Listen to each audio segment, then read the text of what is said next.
നമുക്ക് അലീനയുടെയും മനുഷ്യങ്ങളുടെയും ഇന്നത്തെ നല്ലൊരു വിശേഷം കേട്ടാലോ? അങ്ങനെ ഇന്നത്തെ വിശേഷത്തിൽ അലീനയും ബാലേന്ദ്രനും കൂടെ സംസാരിക്കുന്ന സമയത്ത് അലീനയോട് ബാലേന്ദ്രൻ പറഞ്ഞു, അതെ ഇനിയിപ്പം ഈ സാറേ വിളിയൊന്നും വേണ്ട കേട്ടോ എന്ന് പറയണം. അതെന്താ അങ്ങനെ പറഞ്ഞേ? അല്ല നിന്നെ ഞാൻ മോളായിട്ട് അംഗീകരിച്ചല്ലോ, അപ്പൊ പിന്നെ ഇനി നീ എൻ്റെ മകളല്ലേ? ഇവിടെ ബബിതയും കൃഷ്ണപോളും ഒക്കെ എന്നെ എങ്ങനെയാ വിളിക്കുന്നേ? അച്ഛാന്നല്ലേ വിളിക്കുന്നേ? അതുപോലെ തന്നെ വിളിച്ചാൽ മതി. അത് പിന്നെ ഞാൻ എന്താ എന്തേലും ബുദ്ധിമുട്ടുണ്ടോ? എന്ത് ബുദ്ധിമുട്ട്? എങ്ങനെയാ വിളിക്കണമെന്ന് പറഞ്ഞേ? അച്ഛാന്ന് വിളിക്കണമെന്ന്. ആ ശരി, എന്നാൽ ഞാൻ പോയി ബ്രേക്ക്ഫാസ്റ്റൊക്കെ ആയിക്കൊണ്ട് വരാം എന്നും പറഞ്ഞിട്ട് അലീന അങ്ങോട്ട് പുറത്തേക്ക് ഇറങ്ങി. ആ സമയത്ത് ബാലേന്ദ്രൻ എന്ത് ചെയ്യണം, പത്രമൊക്കെ എടുത്ത് വായിച്ചുകൊണ്ടിരിക്കുകയാണ്. അപ്പോഴേക്കും പുറത്തുനിന്ന് അച്ഛാന്നൊരു വിളി കേട്ടു. പെട്ടെന്ന് ബാലേന്ദ്രൻ ഇങ്ങനെ പുറത്തേക്ക് നോക്കി, ആരെയും കണ്ടില്ല. അത് അലീനയാണെന്ന് മനസ്സിലായി. വീണ്ടും അച്ഛാന്നൊരു വിളി കേട്ടു. അപ്പോഴേക്കും ബാലേന്ദ്രൻ നോക്കിക്കഴിഞ്ഞപ്പം അലീന പതുക്കെ അവിടെ നിന്ന് മറിഞ്ഞ് നോക്കിയിട്ട് ചിരിക്കുകയാണ്. ആ ചിരി കണ്ടു കഴിഞ്ഞപ്പോഴത്തേനും ബാലേന്ദ്രൻ പറഞ്ഞു, എന്താടി മോളേന്ന് ചോദിക്കുകയാണ്. അപ്പോഴേക്കും അലീന ചോദിച്ചു, അച്ഛന് കഴിക്കാൻ രാവിലെ ബ്രേക്ക്ഫാസ്റ്റിന് ദോശയും ചമ്മന്തിയും വേണോ, അതോ പുട്ടും കടലക്കറിയും വേണോ, ഇടിയപ്പോ സാമ്പാറും വേണോ, എന്താ വേണ്ടതെന്ന് ചോദിക്കാൻ വേണ്ടി വന്നോ? അത് കേട്ട് കഴിഞ്ഞപ്പോൾ ബാലേന്ദ്രൻ പറഞ്ഞു, അതെ ഇതിലെല്ലാ കൂട്ടും ഓരോ പ്ലേറ്റ് വീതം വെച്ച് ഇങ്ങോട്ട് കൊണ്ടുവരാൻ പറയണം. ശരി ശരി ആയിക്കോട്ടെ എന്നും പറഞ്ഞുകൊണ്ട് അലീന സന്തോഷത്തോടു കൂടി ചിരിച്ചോണ്ട് അങ്ങോട്ട് പോവാണ്. അത് അച്ഛനും മോളും തമ്മിലുള്ള കോംബോയാണ്. അലീനയ്ക്കറിയാം തൻ്റെ സ്വന്തം അച്ഛൻ തന്നെ സ്നേഹിക്കുന്ന എങ്ങനെയാണോ അതിനേക്കാളും ഒരു പടി ഉയരത്തിലാണ് ഇപ്പം തന്നെ ബാലേന്ദ്രൻ സ്നേഹിച്ചുകൊണ്ടിരിക്കുന്നുള്ള സത്യം. അതേസമയം കമല ശിവശങ്കരനെ വിളിക്കുകയാണ്.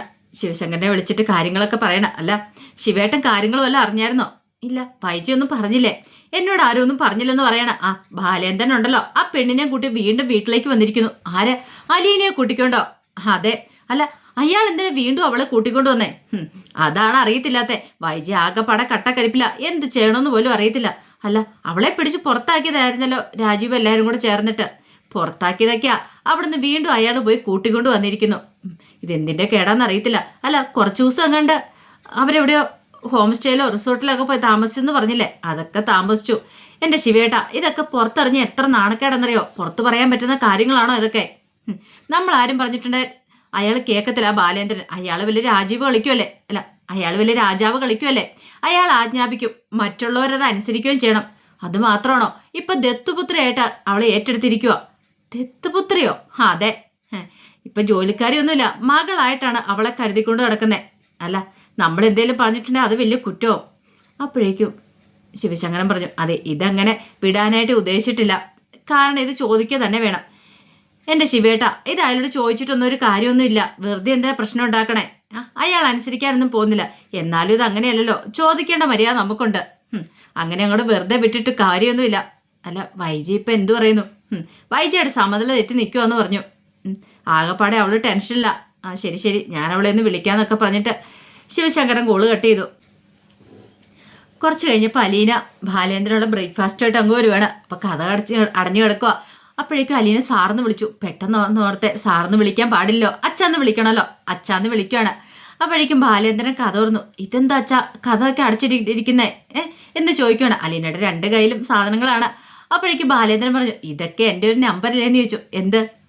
അതൊക്കെ ഉണ്ടെന്ന് പറയണം. അങ്ങനെ അലീനെ കൊണ്ട് ടേബിളിലേക്ക് ആഹാരം വെച്ചു. ആ സമയം ബാലേന്ദ്രൻ പറഞ്ഞു, നീ വന്ന് വിളിക്കണം, എനിക്കറിയാം. ആദ്യം നീ സാറേന്നല്ലേ വിളിച്ചേ, പിന്നീടല്ലേ നീ അച്ഛാന്ന് വിളിച്ചേ. അത് പിന്നെ ഞാൻ വേണ്ട കൂടുതലൊന്നും പറയണ്ടെന്ന് പറഞ്ഞു. അപ്പോഴേക്കും അലീന പറഞ്ഞു, അതെ ഇനി അദ്ദേഹം സംസാരിക്കാതിരിക്കാതെ കഴിക്കുക. 65 ഡിഗ്രി സെൽഷ്യസിലൊക്കെയാണ് ചൂടായിക്കൊണ്ട് വന്നിരിക്കുന്നത്. ഇനി കുറച്ച് കഴിയുമ്പോഴത്തേനും അതെ 60 ഡിഗ്രി ആയി 30 ഡിഗ്രി ആയെന്ന് പറഞ്ഞ് വേറെ ഉണ്ടാക്കാൻ പറഞ്ഞ് ഇവിടെ ഉണ്ടാക്കി തരാൻ ആളില്ല. അപ്പോഴേക്കും ബാലേന്ദ്രൻ പറഞ്ഞു, അതെന്താ ഇവിടെ ഉണ്ടാക്കി തരാൻ ആളില്ലാത്ത? നീ ഇല്ലേന്ന് ചോദിക്കുക. അതെ ഇവിടെ ജോലിക്കാരി ഉണ്ടായിരുന്നു, അവളെ പറഞ്ഞു വിട്ടെന്ന് പറയാം. ഓ അങ്ങനെ. എന്നിട്ടോ? ഇതേ അച്ഛൻ്റെ മകൾ അച്ഛന് വേണ്ടി കഷ്ടപ്പെട്ട് ബുദ്ധിമുട്ടി ഉണ്ടായിക്കൊണ്ട് വന്നിരിക്കുന്ന ഇപ്പൊ ജോലിക്കാരി ഒന്നുമല്ല, ആ ഒരു ഓർമ്മ വേണമെന്ന് പറയണ. അപ്പോഴേക്കും ബാലേന്ദ്രൻ ചിരിച്ചു. ബാലേന്ദ്രൻ പറഞ്ഞു, ആഹാ കൊള്ളാലോ എന്ന് പറയണ. ഈ സമയത്ത് അലീന പറഞ്ഞു, എൻ്റെ അച്ഛനല്ലേ, അപ്പം എനിക്ക് ഉണ്ടായിക്കൊണ്ട് തരാതിരിക്കാൻ പറ്റില്ലോ, ഒറ്റ ദിവസം കൊണ്ട് എൻ്റെ അച്ഛനായി മാറിയ ആളല്ലേ. ബാലേന്ദ്രൻ പറഞ്ഞു, ശരിക്കും സമ്മതിക്കണം കേട്ടോ, ഒറ്റ ദിവസം കൊണ്ട് നമ്മൾ അച്ഛനും മോളും ആയിരിക്കുന്നു. എന്തൊരു അത്ഭുതം തന്നെ, നീ മകളും ഞാൻ അച്ഛനും. അത് കേട്ടപ്പോൾ അലീന പറഞ്ഞു, ഞങ്ങളുടെ ഓർഫനേജിൽ അങ്ങനെയാ. ഓർഫനേജിൽ അങ്ങനെയോ? അതെ, ദത്തെടുക്കാൻ വേണ്ടി വരുമല്ലോ ഒരാൾക്കാർ. അങ്ങനെ ദത്തെടുക്കാൻ വന്ന് ഇപ്പോൾ അഡോപ്റ്റ് ചെയ്യാൻ വരുന്ന സമയത്ത് അവർ പേപ്പറിൽ സൈൻ ചെയ്ത് കഴിയുമ്പോഴത്തേനും അവർ അഡോപ്റ്റ് ചെയ്ത് കഴിയുമ്പോഴത്തേനും അവർ അച്ഛനും അമ്മയാവും. അതുപോലെ തന്നെ അത്രയും നാൾ അച്ഛനും അമ്മയും ആരും ഇല്ലാതിരുന്ന ആ കുഞ്ഞും ഒരു കുഞ്ഞിന് ഒരു അച്ഛനും അമ്മയൊക്കെ ഉണ്ടാവും. ഇത് കേട്ടപ്പോൾ ബാലേന്ദ്രൻ ചോദിച്ചു, അല്ല അങ്ങനെ അഡോപ്റ്റ് ചെയ്യാനായിട്ട് അവിടെ ഇഷ്ടംപോലെ ആൾക്കാർ വരുമായിരുന്നു? ആ, കുറേ കുഞ്ഞുങ്ങളൊക്കെ അവിടെ ഉണ്ടായിരുന്നു, എല്ലാവരും അവിടെ അഡോപ്റ്റ് ചെയ്തുകൊണ്ട് പോയെന്ന് പറയാം. അതോടെ നിന്നെ എന്താ ആരും അഡോപ്റ്റ് ചെയ്ത് കൊണ്ടുപോകാത്തെ? അത് പിന്നെ ബ്രിജിത്ത മമ്മി എന്നെ വിട്ടില്ല. അതെന്താ? കുറേ ആൾക്കാർ ചോദിച്ചിട്ടുണ്ടെന്ന് പറഞ്ഞു, പക്ഷേ എന്നെ മാത്രം കൊടുത്തില്ല. ഈ അച്ഛൻ്റെ മകളാകാൻ വേണ്ടിയിട്ടായിരിക്കും, അതായിരിക്കും, അതിന് വേണ്ടിയിട്ടാണ് എന്നെ അവിടെ വെച്ചോണ്ടിരുന്നതെന്ന് പറയാം. അത് കേട്ടപ്പോൾ ബാലേന്ദ്രൻ പറഞ്ഞു, അത് കറക്റ്റ്, അതിന് വേണ്ടിയിട്ടായിരിക്കും നിന്നെ ആർക്കും കൊടുക്കാൻ നിന്റെ ബ്രിജിത്ത മമ്മി കാത്തു പരിപാലിച്ചുകൊണ്ടിരുന്നേ. പിന്നീട് അലീന പറഞ്ഞു, ഒരു കാര്യം ചെയ്യാം, അച്ഛൻ കൈ കഴിയിട്ട് വന്നിരുന്ന് കഴിക്കാൻ നോക്കാൻ പറയണം. അങ്ങനെ ബാലേന്ദ്രൻ കഴിക്കാൻ വന്നിരുന്നു കഴിഞ്ഞപ്പോഴത്തേനും അലീന ആഹാരം വിളമ്പി കൊടുക്കുകയാണ്. വിളമ്പി കൊടുത്തു കഴിഞ്ഞപ്പം ബാലേന്ദ്രൻ പറഞ്ഞു, ആ കൈ ഇങ്ങോട്ട് കൊണ്ടുവന്നേന്ന് പറയാം. കയ്യോ ഇങ്ങോട്ട് കൊണ്ടുവരാൻ പറയണം. അങ്ങനെ കൈ കാണിച്ചു കഴിഞ്ഞും പറഞ്ഞു, എനിക്ക് കുറേ വെച്ച് വിളമ്പി തരാനുള്ള കൈയല്ലേ ഇത്, നീ എൻ്റെ മകളല്ലേ എന്ന് പറഞ്ഞിട്ട് ആ കയ്യിൽ ഒരു ഉമ്മ കൊടുക്കുവാണ്. അതൊരച്ഛനും മകളോടുള്ള വാത്സ്യത്തിൻ്റെ ഉമ്മയായിരുന്നു. അത് കിട്ടിക്കഴിഞ്ഞപ്പോൾ അലീന ആ കൈ എടുത്ത് തൻ്റെ നെറ്റിയോട് അമർത്തുവാണ്. അലീനയ്ക്കറിയാം തൻ്റെ അച്ഛൻ പോലും തന്നെ ഇത്ര സ്നേഹിക്കില്ല എന്ന്. അത് കണ്ടു കഴിഞ്ഞപ്പോൾ ബാലേന്ദ്രനും ഭയങ്കര സന്തോഷമായി. കാരണം തനിക്ക് പിറന്നില്ലെന്ന് മാത്രമേ ഉള്ളൂ, പക്ഷേ താൻ ഇവളുടെ അച്ഛനാണ് എന്നൊരു ചിന്ത മനസ്സിലേക്ക് വന്നു. പിന്നീട് അലീന അങ്ങോട്ട് പുറത്തേക്ക് ഇറങ്ങി. ആ സമയം ബാലേന്ദ്രൻ ഇന്ന് കഴിക്കാൻ തുടങ്ങി. അലീന പുറത്ത് വന്നിട്ട് വിളിച്ചു, അച്ഛാന്ന് വിളിക്കുകയാണ്. ബാലേന്ദ്രൻ മിണ്ടാതിരിക്കുക. വീണ്ടും വിളിച്ചു, അച്ഛാന്ന് വിളിക്കുകയാണ്. ബാലേന്ദ്രനൊന്നും മിണ്ടിയില്ല. എന്താ അച്ഛാ, അച്ഛൻ കേൾക്കാത്തോണ്ടൊന്നും അല്ലോ, അച്ഛൻ എന്താ മിണ്ടായിരിക്കണം എന്ന് ചോദിച്ചു. അതെ, നിന്റെ ഈ വിളി കേൾക്കാൻ തന്നെ നല്ലൊരു സുഖമുണ്ട്, അതുകൊണ്ടല്ലേ ഞാൻ മിണ്ടാതിരുന്നേ എന്ന് പറഞ്ഞു. അത് കേട്ടപ്പോൾ അലീനയൊന്നും മിണ്ടിയില്ല. അല്ല നീ എന്തിനാ വിളിച്ചേ? ഒന്നുമില്ല, ഞാൻ ചുമ്മാ വിളിച്ചാ. എനിക്ക് മനസ്സിലായെന്ന് പറയണം. അങ്ങനെ അലീന ഒരു ചെറു പുഞ്ചിരിയോടുകൂടി താഴേക്ക് ഇറങ്ങിപ്പോയി. ബാലേന്ദ്രനും സന്തോഷമായി. കാരണം ഇത്രയും നാളത്തെ പോലെയല്ല, അവരച്ഛനും മോളും തമ്മിൽ നല്ലൊരു കോംബോയാണ്. രണ്ടുപേർക്കും പരസ്പരം അറിയുകയും ചെയ്യാം. ഈ സമയത്ത് വൈജയന്തി ആകെപ്പാടെ ഭ്രാന്ത് പിടിച്ചൊരവസ്ഥയിലായിരുന്നു. എന്ത് ചെയ്യണമെന്ന് പോലും വൈജയ്ക്ക് അറിയില്ല. കുറച്ച് കഴിഞ്ഞപ്പോൾ വൈജയന്തി അങ്ങോട്ടേക്ക് ഒരുങ്ങി വരുമ്പോഴത്തേനും കൃഷ്ണൻപോളി എന്നിട്ട് ചോദിച്ചു, അമ്മ ഇത് എവിടേക്കാന്ന് ചോദിക്കുകയാണ്. ഞാൻ എവിടേക്ക് പോയാലും നിനക്കെന്താടി? അല്ല, ഞാനും കരുതി ഇനിയിപ്പം അച്ഛനും അലീന ചേച്ചി ഇവിടെ ഉള്ളതുകൊണ്ടായിരിക്കും അമ്മ എങ്ങോട്ടേലും പോകാനായിട്ട് തീരുമാനിച്ചിരിക്കുന്നത്. അതൊക്കെയാണല്ലോ നിൻ്റെയൊക്കെ സന്തോഷം. ഞാൻ ഇവിടെ ഉള്ളത് എൻ്റെ പൊന്നമ്മ എന്നും പറഞ്ഞ് കൈ കൂപ്പുവാണ്. ദൈവത്തോർത്ത് അമ്മ ഒരിടത്തേക്ക് ഇറങ്ങി പോകണ്ട. ഇനിയിപ്പോൾ ഈ പ്രശ്നം കൂടുതൽ വഷളാക്കണ്ട. അച്ഛൻ പറയുന്ന അനുസരിച്ച് അമ്മയ്ക്ക് ഇവിടെ മര്യാദയ്ക്ക് കഴിഞ്ഞാൽ പോരെ. ഓ, നിന്റെ അച്ഛൻ പറയുന്ന അനുസരിച്ച് ഞാനിവിടെ മര്യാദയ്ക്ക് കഴിയണമല്ലേ? നീ ആള് കൊള്ളാലോ. അമ്മ എന്തിനാ വെറുതെ വാശി പിടിക്കുന്നേ? എടി, ഞാൻ വാശി പിടിച്ചാണോ? എനിക്കിഷ്ടമില്ലാഞ്ഞിട്ട് കൂടി ഒരു ദത്തുപുത്ര എന്ന് പറഞ്ഞ് ഒരുത്തി അവർ കൊണ്ടു നിർത്തിയിട്ടുണ്ടല്ലോ. അപ്പോഴേക്കും ഭവിതയും കൂടെ അങ്ങോട്ടേക്ക് വന്നു. അവളെ പറഞ്ഞു വിടാൻ പറഞ്ഞിട്ട് അങ്ങനെ അനുസരിച്ചോ? ഇല്ലല്ലോ. പിന്നെ ഞാനെന്തിനാ അങ്ങേര് പറയുന്ന ഓരോ കാര്യങ്ങൾ അനുസരിക്കണം? അതിൻ്റെ ആവശ്യമൊന്നുമില്ല. അമ്മേ, ഇതൊക്കെ ചിലതൊക്കെ അമ്മയുടെ തെറ്റിദ്ധാരണ മാത്രമാണ്. അച്ഛനാളെ പാവാന്ന് പറയണം. പാവാണ് പോലും. എന്നിട്ടാണ് ഞാൻ ഇറക്കി വിട്ടവളെ വീണ്ടും കൈ പിടിച്ചിങ്ങോട്ട് കയറ്റിക്കൊണ്ട് വന്നിരിക്കുന്നത്. അമ്മേ, അച്ഛനോട് മത്സരിക്കാൻ പോയിട്ടുണ്ടെങ്കിൽ അമ്മ തോറ്റു പോകത്തുള്ളൂ. വെറുതെ എന്തിനാ ഗുസ്തി പിടിക്കാൻ പോന്നേ? അലീന ചേച്ചി ഇവിടെ വന്നതിന് ശേഷം ഇന്ന് വരെ അലീന ചേച്ചി എന്തെങ്കിലും ദ്രോഹം ചെയ്തിട്ടുണ്ട് ആർക്കെങ്കിലും? എനിക്കും എതിരായിട്ട് ദ്രോഹം ചെയ്തിട്ടില്ല. ഈ കുടുംബത്തിൽ നല്ലത് പറഞ്ഞത് മാത്രം അലീന ചേച്ചി ആഗ്രഹിച്ചിട്ടുള്ളൂ. എല്ലാവർക്കും വേണ്ടിയിട്ട് അലീന ചേച്ചി രാപ്പകലില്ലാതെ കഷ്ടപ്പെട്ടുകൊണ്ടിരിക്കുക. ഈ വീട്ടിലെ ജോലികൾ മുഴുവൻ ചെയ്യിച്ചു. അത് കൂടാതെ അല്ലാത്ത ജോലികളെല്ലാം ചെയ്യുന്നുണ്ട്. എന്നാലും അമ്മയ്ക്ക് തൃപ്തിയാവില്ല. അമ്മയ്ക്ക് അലീന ചേച്ചി ഇവിടുന്ന് പറഞ്ഞു വേണം. പിന്നെ അങ്ങനെയെങ്കിൽ ഈ കുടുംബത്തിൽ സമാധാനം ആവട്ടെ എന്ന് കരുതിയിട്ടാ മുമ്പ് ഞാൻ അലീന ചേച്ചി പറഞ്ഞു വിടാൻ തുടങ്ങിക്കഴിഞ്ഞപ്പോൾ ഒന്നും മിണ്ടാതെ നിങ്ങളോടൊപ്പം നിന്നത്. പക്ഷേ അതുകൊണ്ടൊന്നും ഒരിതാവത്തില്ല. അലീന ചേച്ചി ഈ വീട്ടിൽ നിന്ന് പോയതുകൊണ്ട് ഈ കുടുംബത്തിലെ പ്രശ്നങ്ങളൊന്നും മാറാൻ പോകുന്നില്ല. അതെനിക്ക് മനസ്സിലായി. അതുകൊണ്ട് അലീന ചേച്ചി ഇവിടെ തന്നെ ഉണ്ടാവുമെന്ന് പറഞ്ഞു. അത് കേട്ടപ്പോൾ വൈജ പറഞ്ഞു, ഓ, അപ്പം നീ നിന്റെ അച്ഛൻ്റെ ഭാഗത്തല്ലേ? അച്ഛൻ്റെ സ്വഭാവം നിനക്ക് കിട്ടി തുടങ്ങി. നീ നിന്റെ അച്ഛനെ കണ്ടുപിടിക്കുമല്ലേ? അതെ, അച്ഛനെ കണ്ടുപിടിക്കാൻ നല്ലത്. അമ്മയെ കണ്ടുപിടിച്ചാൽ എൻ്റെ ജീവിതം തീർന്നു. നീ എന്താടി പറഞ്ഞേ? എന്നെ കണ്ടുപിടിച്ചാൽ നിന്റെ ജീവിതം തീർന്നോ? അതെങ്ങനെയാടി ജീവിതം തീരുന്നേ? അന്നും പറയാതിരിക്കുന്ന ഭേദം. എന്താടി, നിനക്ക് എന്തോ അറിയാവുന്ന പോലെയാണ് പറയുന്നത്. സത്യം പറയടി. കാരണം വൈജിക്ക് ടെൻഷനായി. അപ്പോഴേക്കും ഭവിത പറഞ്ഞു, അവൾ എന്തേലുമൊക്കെ പൊട്ടത്തരം പറഞ്ഞു കരുതിയിട്ട് അമ്മ എന്തിനെങ്കിലും ടെൻഷൻ അടിക്കുന്നേ? കൃഷ്ണമോള് പറഞ്ഞു, അമ്മേ, സ്നേഹിച്ചില്ലേലും വേണ്ടില്ല. പാവ അലീന ചേച്ചിയെ ദ്രോഹിക്കായിരുന്നാൽ മതി. എനിക്ക് കൂടുതലൊന്നും പറയാനില്ലെന്നും പറഞ്ഞ് അങ്ങോട്ട് പോയി. എടി, അവിടെ നിൽക്കടി കൃഷ്ണയെന്നും പറഞ്ഞ് വൈജ പുറകെ ചെന്നെങ്കിലും കൃഷ്ണൻ നിന്നില്ല. ബബിതയോട് വൈജ പറഞ്ഞു, ഇതങ്ങനെ വെറുതെ വിടാൻ ഞാൻ ഉദ്ദേശിച്ചിട്ടില്ല. എന്ത് ചെയ്യണമെന്ന് എനിക്കറിയാം. അല്ല അമ്മ ഇത് എങ്ങോട്ട് പോകുക? ഇതേ, അമ്മയെ കൊണ്ടുവന്ന് ഹോസ്പിറ്റലിൽ കാണിക്കണം. അതിനുശേഷം ഞാൻ നേരെ കൊല്ലപ്പള്ളിക്ക് പോകും. അവിടെ കൊണ്ട് അമ്മേനെ പറഞ്ഞു വിടാൻ പോവാ. ഇനി എന്തിനാ അമ്മ ഇവിടെ നിർത്തുന്നേ? അമ്മയെ നോക്കാനുള്ള കെയർടേക്കറിന്റെ ബെല്ലല്ലേ അവൾ വന്നിരിക്കുന്നേ.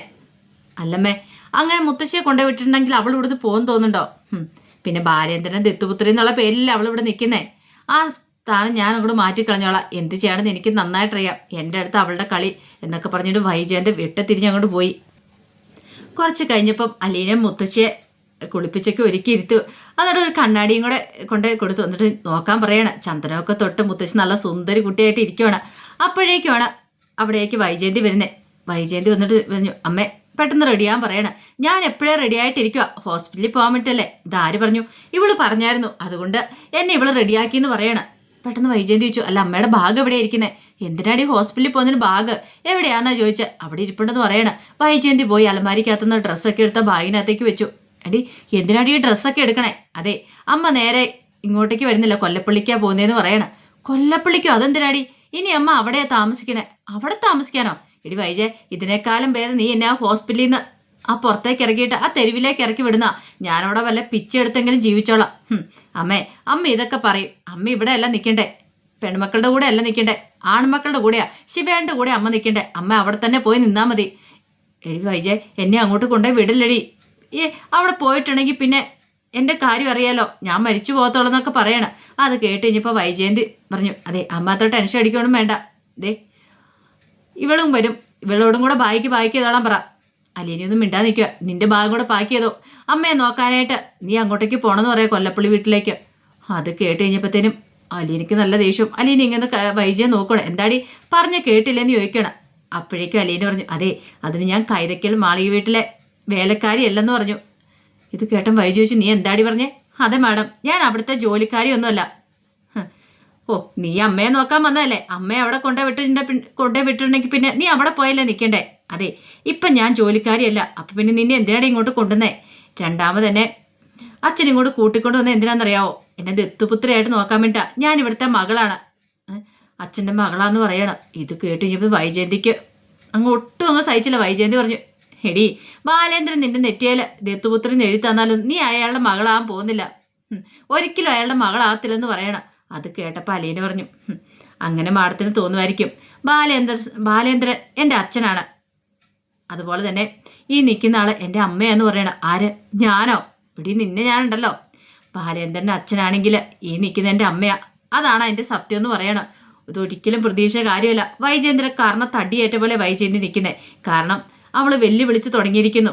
അല്ലേലും അവൾക്ക് കൈതക്കൽ മാളി വീട്ടിലേക്ക് പോകേണ്ട കാര്യമില്ല, അവൾ ജോലിക്കാരിയല്ല എന്നൊക്കെ ബാലേന്ദ്രൻ നേരത്തെ പറഞ്ഞു കഴിഞ്ഞു. പക്ഷെ അത് വൈജയ്ക്ക് മാത്രമാണ് മനസ്സിലാകാത്തത്. അപ്പോൾ അതിൻ്റെ വിശേഷങ്ങളൊക്കെയാണ് നമ്മളിന്ന് കാണുന്നത്. ഇതിൻ്റെ ബാക്കി വിശേഷങ്ങളുമായിട്ട് വൈകുന്നേരത്തെ പ്രമോയി വരാട്ടോ. ഒരിക്കൽ കൂടി എല്ലാവർക്കും ശുഭദിനം നേർന്നുകൊണ്ട് നിർത്തുന്നു. നന്ദി.